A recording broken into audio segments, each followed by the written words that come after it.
ভিক্ষুক রাস্তা দিয়া যায় আর জমিদারের পুত্রবধূও যায়। একজন সামনের থেকে আসতেছে, একজন সামনের দিকে যাইতেছে। দুইজনের ক্রসিং এর সময় ভিক্ষুকের গায়ের কাদা জমিদারের পুত্রবধূর গায়ে লেগে গেছে। সে দুনিয়া আন্ধার করে ফেলছে, স্বামীকে ডাইকা নিয়ে আসছে, বলছে ভিক্ষুক আমার কাপড় নষ্ট করে দিছে। সে শুধু ভিক্ষুক ছিল না, বৃদ্ধ ছিল। বৃদ্ধ ছিল না শুধু, জীর্ণ ছিল, শীর্ণ ছিল। শরীরে কাপড় ছিল না, ফাটা চিরা কাপড় ছিল। পায়ে জুতা ছিল না, পেটে ভাত ছিল না।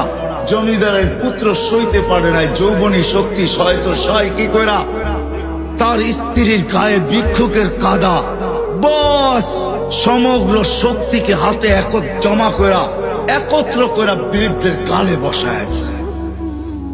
বৃদ্ধ কিচ্ছু বলে নাই, শুধু উপরের দিকে তাকায় দুই তিনটা শব্দ উচ্চারণ করছেন।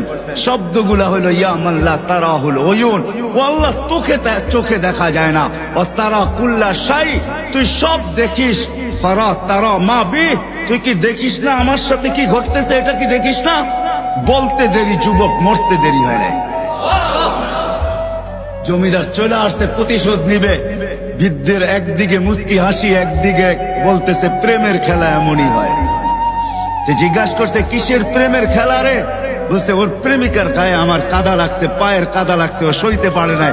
যৌবনী শক্তি দিয়ে আমার বৃদ্ধ গালে বসায় দিছে। আমাকেও একজন ভালোবাসে, সেও সইতে পারে না,